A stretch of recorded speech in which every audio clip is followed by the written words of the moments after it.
Dès la sortie de Petit-Bourg, Salinas et González Rivera mettent le nez à la fenêtre. Bientôt imité par Edwin Sanchez Anzola et Breguegorio.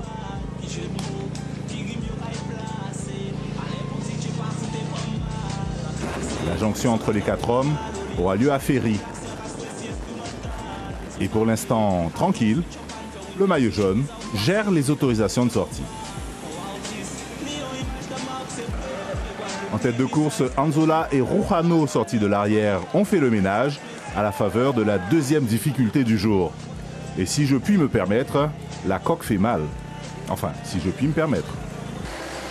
Pour certains, la journée va être dure, enfin difficile. Au sortir de cet épisode montagneux, Anzola et Rujano semblent partis pour un long raid solitaire. Décidément. Ils sont suivis par un quatuor composé de Fourné Fayard, Sablon, González Rivera et Urrego Gomez de Barbade à 1:30. Alors que le peloton, peinard, est à 2:10.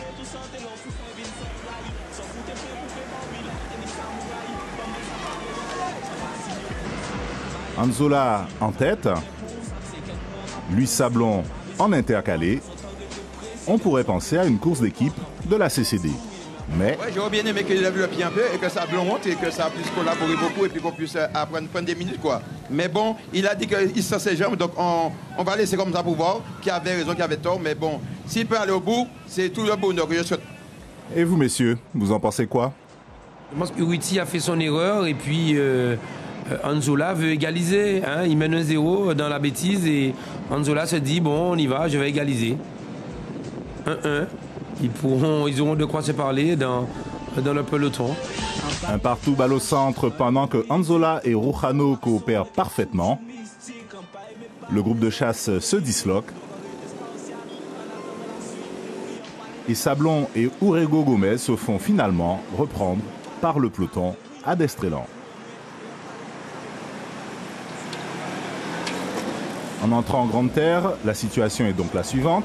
En tête, Anzola et Rujano, intercalés Fourné Fayard et González Rivera à 1:21, et le peloton qui navigue en père peinard sur la Grand Mare au Canard à 2:10. Le peloton aura finalement raison du groupe de chasse à la rocade, sous l'impulsion des Kazakhs. Et pendant ce temps, tout va bien pour le maillot jaune.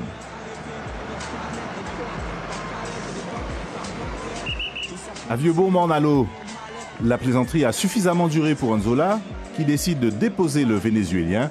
À cet instant, il reste tout de même 70 km à couvrir. Et du côté de l'USL, on en pense quoi?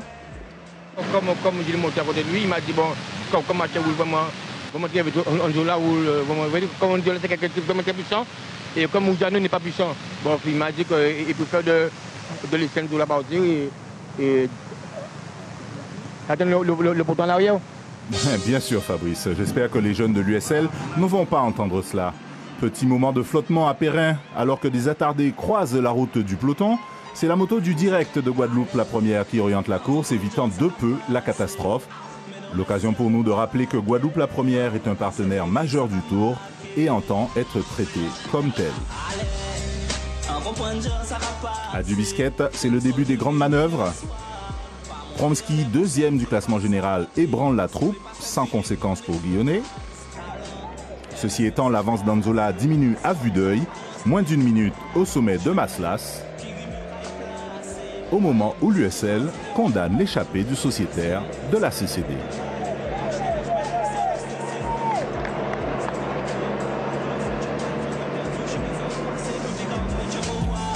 À Miquel, c'en est fini de l'aventure Anzola, qui aura tout de même parcouru 110 km en tête. Et le regroupement général a lieu sur le pont de la Gabarre.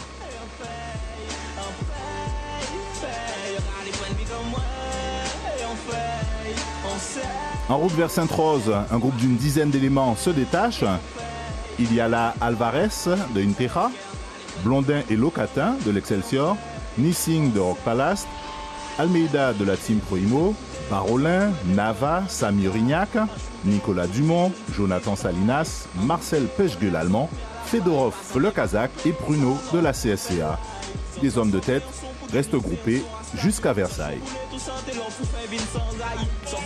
Pendant qu'à 1:20, le maillot jaune reste en contrôle, malgré la présence en tête d'Alvarez, le mieux classé au général.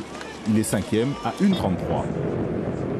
1 minute 20 d'avance à 10 km du terme, c'est déjà assez pour commencer à spéculer. Ici, Barolin et Dumont en pleine négociation. T'inquiète pas, Kéran, j'ai plus de jambes et je t'amène jusqu'au bout. Alors que la pluie fait son apparition à la Boucan, les 12 hommes de tête comptent 1 minute 30 secondes d'avance. Ils ont dorénavant course gagnée, Alvarez pour la conquête du maillot jaune et les 11 autres pour la victoire d'étape. Enfin, les 10 autres, puisque l'Allemand Pechgue paye ses efforts du jour et de la veille. Sur la gauche, au niveau Almeida qui remet le couvert. Et nous sommes maintenant dans l'emballage final. C'est Almeida qui pose la première banderille. Barolin n'est pas très loin, Salinas est là aussi. Et si Salinas gagnait au sprint? Mais lui qui met juste très par rapport au général. Suivi de près par Sami Orignac du VO2C. Sami Orignac du VO2C. Sami Orignac, nous sommes quasiment dans les buts. Puis c'est Nicolas Dumont qui s'essaye à son tour. J'avais bien dit, Kéran, que je t'aurais pas fait ça. Et puis enfin, Kéran Barolin, et cette fois-ci, c'est la bonne.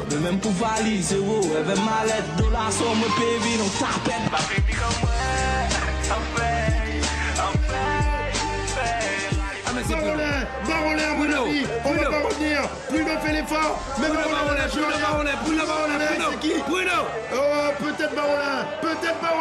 Barolin va réussir. Barolin va résister.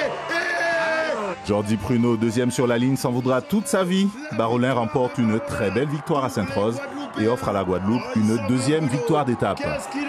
Alors Philippe, champagne ?